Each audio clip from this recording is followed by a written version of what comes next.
Hallo und schön, dass ihr da seid. Mein Name ist Holger und ich möchte euch mal zeigen, was ich hier umgebaut habe in den letzten 35 Jahren, was ich aus meiner alten Scheune gemacht habe, um meine ganze Sammlung unterzubringen. Kommt einfach mal mit rein.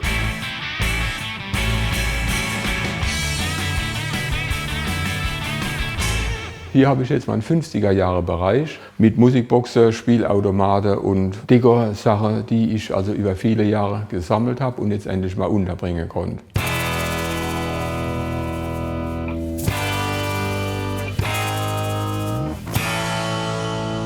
Vielleicht eine der gesuchtesten Musikboxen momentan ist die Army Continental. Ein bisschen jünger wie ich ein Jahr, die von 1960 und die funktioniert auch.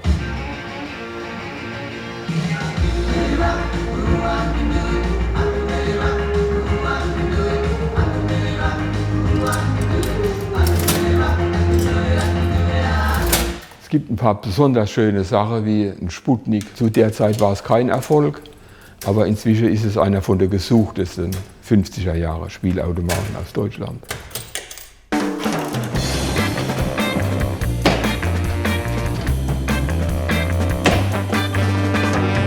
Es sind ca. 160 Quadratmeter Grundfläche und vorher war halt hier nur eine alte Scheune, wo ein einzigster Raum war. Eigentlich war der ganze Hof abrissreif. Hier war also durchgängig nichts. Nach dem Rohbau, der eine Mauerfirma gemacht hat, habe ich dann eigentlich fast den kompletten Rest alleine gemacht.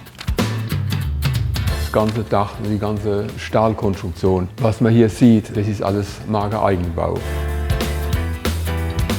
Hier stand im Prinzip nur die zwei mittleren Säulen, die ich gestellt habe und habe darauf praktisch die ganze Dachkonstruktion aufgebaut. Alles mit Handarbeit, ohne Kran.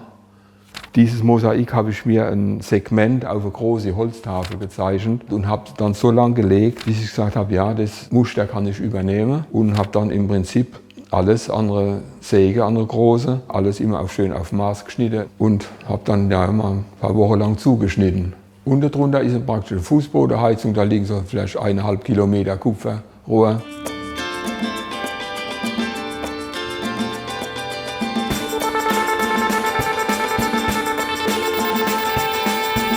Ja, gebaut habe ich so vielleicht über 2 Jahre, wo ich viel dran gearbeitet habe. Das könnte man von einer Firma gar nicht machen lassen, das wäre unbezahlbar. Aber ich weiß nicht, ob ich es noch mal machen würde. Ich wollte es auch schon immer offen und vor allen Dingen hell haben. Und daher ist die Küche auch nur durch eine kleine Abtrennung gemacht.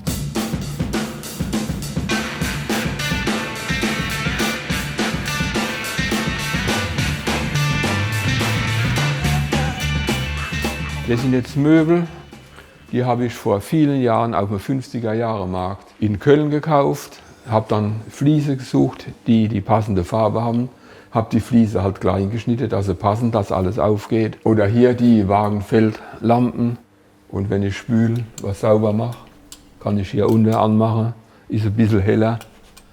Und die Küche früher, vom Handtuchhalter bis zum Mülleimer, waren die eigentlich schon relativ gut ausgestattet. Kompromisse sind halt eine Abzugshaube, die passt halt nicht in die 50er Jahre oder meine Kaffeemaschine.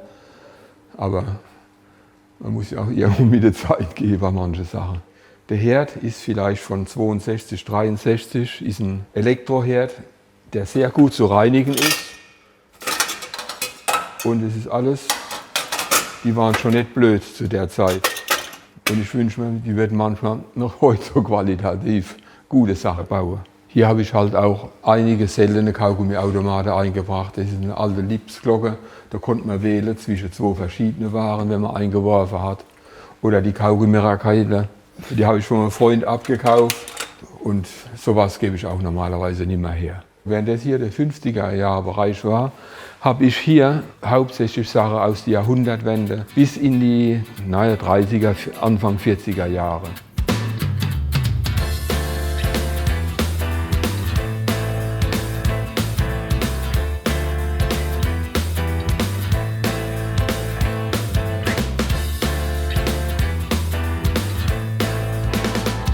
Hier ist halt der Schwerpunkt Geldeinwurf, also Spielautomate, Warenautomate. oder ein Stollwerk Schokoladeautomat vor 1900, also aufgebaut in Gotik wie der Kölner Dom eigentlich. Die Wand hier hinten, die läuft schräg und ursprünglich war die Kante hier.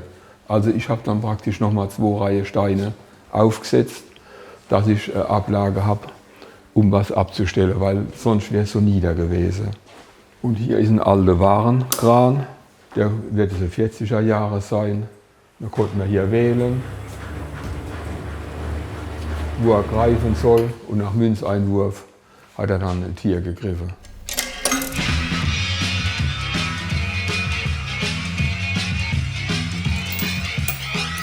Und der Automat hängt schon ein bisschen mein Herz und vor allen Dingen an den frühen Sachen.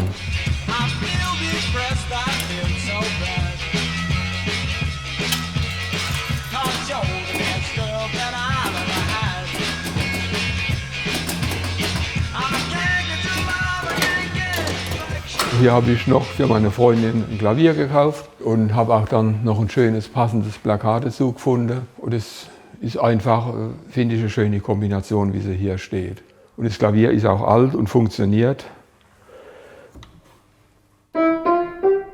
So, während hier also vieles in Terrakotta-Farben ist, habe ich im Bad ein bisschen anderes Farbkonzept gegeben. Das kann ich euch mal zeigen.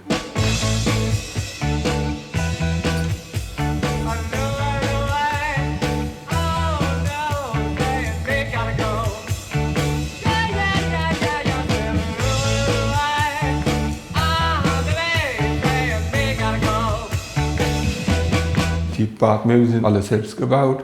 Ich meine, wenn man so gerade Fläche hat wie hier, ist es mit den Fliesen eigentlich kein Problem, die aufzubringen. Aber bei der Badewanne, durch diese Rundung, ist es also sehr, sehr viel Arbeit. Oder hier die Ablage, ist einfach nur Plexiglas warm gemacht. Und was auch ganz lustig war, für die Fliese hier oben, ich habe dann in der Lego-Kiste mir einfach eine Schablone zusammengebaut. Ich wollte halt irgendwo ein Bad haben, das man nicht von der Stange kaufen kann und das für mich relativ günstig ist und trotzdem mir gut gefällt. Und ich habe teilweise die Spiegel, wo man hier sieht, das kann sein, dass das vom Sperrmüll sind. Ich habe mir die zugeschnitten und mit Fliese beklebt. Also das gefällt mir besser, wie wenn ich in den Baumarkt gehe und irgendwas kaufe dann. Also im Anschluss ans Bad habe ich mein Schlafzimmer.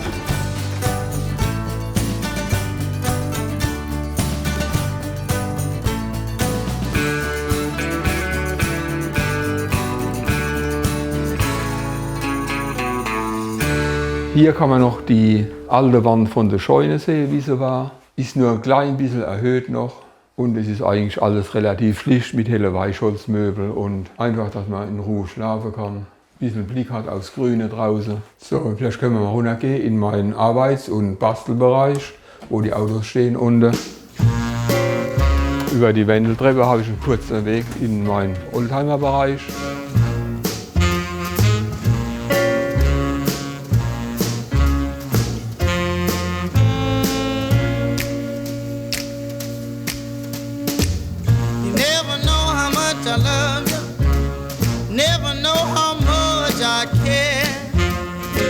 Die Wendeltreppe ist auch Marke Eigenbau, mehr oder weniger. Gebrauch gekauft, Teile noch dazu geschweißt, Geländer dran gemacht. Und wenn ich mir das jetzt wirklich fertig kaufen müsse, wäre das alles viel zu teuer gewesen. Und so ist es mit vielem hier. Hier stehen jetzt so einige Sachen. Hier ein 65er Impala. You give me fever. When you kiss me, fever when you hold me tight. Typische Blaupunktuhr, die man früher nie bekommen hat. Rock-Ola Tempo, die ist auch von 1960. Schokoladeautomat, unheimlich schönes Teil.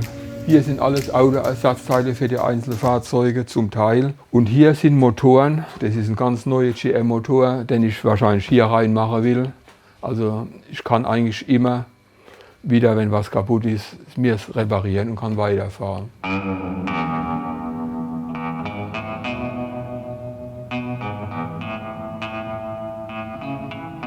Hier habe ich meinen 59er Chevrolet Pickup.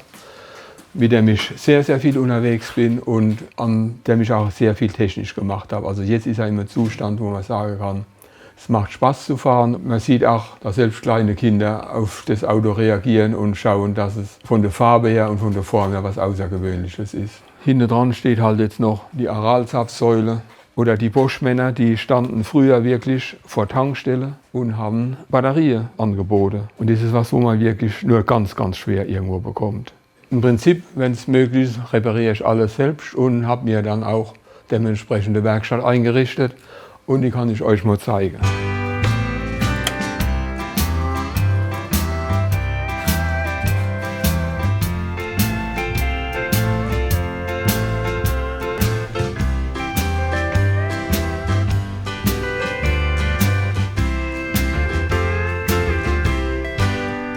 Wie man sieht, ist an Werkzeug eigentlich alles, was ich brauche, auch geordnet.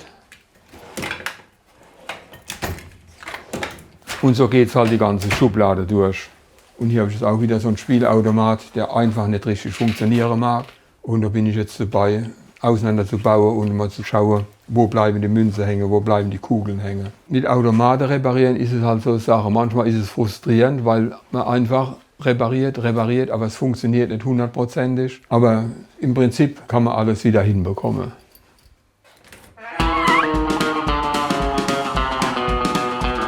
Hier ist mein Fairlane von 58. Den ich inzwischen ja bestimmt 30 Jahre habe und bei schönem Wetter so oft wie es geht unterwegs bin.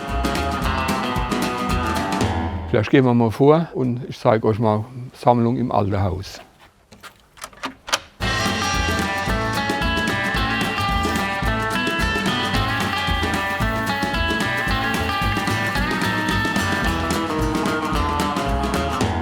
Gerade die 50er Jahre, die haben sich unheimlich Mühe gegeben, wenn die was gemacht haben an beweglicher Werbung. Und das sind wirklich meine Lieblingssachen hier. Ja, ich meine, das ist das Ergebnis von über 40 Jahren Sammeln, was ich halt hier zusammengetragen habe.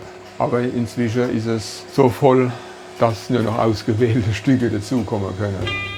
So, wir können jetzt mal raus in den Hof gehen, der von mir selbst gepflastert wurde, nachdem alle Handwerkerangebote zu teuer waren.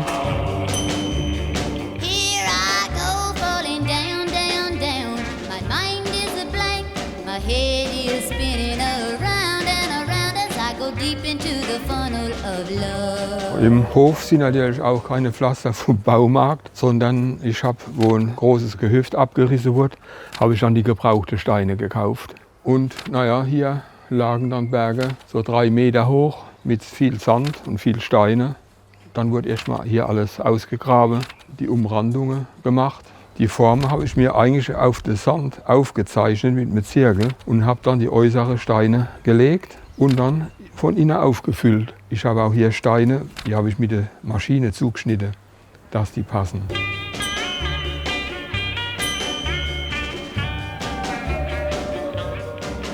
Relativ viel Arbeit war auch hinter dem Treppenaufgang. Ich wollte halt, dass er symmetrisch ist, dass es ein gleichmäßiges Bild gibt.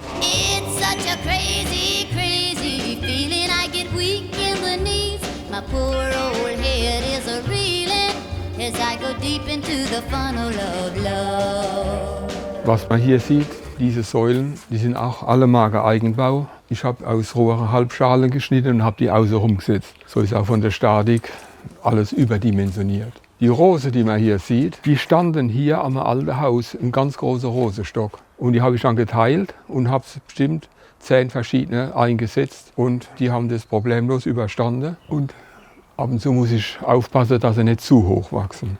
Da ich ja Schlosser gelernt habe ursprünglich, habe ich natürlich auch die Treppe selbst gemacht und alles verschweißt. Und oben ist mit mein Lieblingsplatz.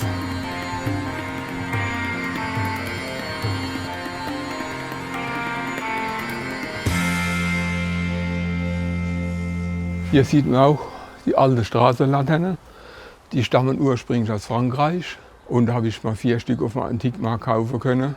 Zusammen mit diesen 2 Kamingitter, die auch zum großen Glück auf die Türe gepasst haben. Und so hat das Ganze ein bisschen einen Anschein vom Jugendstilgebäude.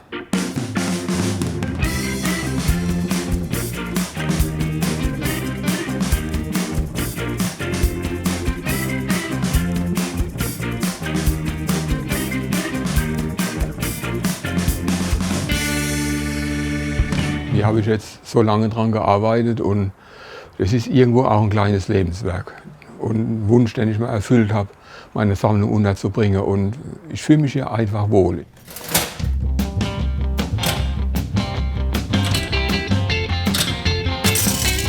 So, das war die Roomtour durch meine umgebaute Scheune und durch meine Sammlung. Und wenn ihr noch andere schöne Häuser und Wohnungen schauen wollt, schaut hier oder abonniert den Kanal. Tschüss!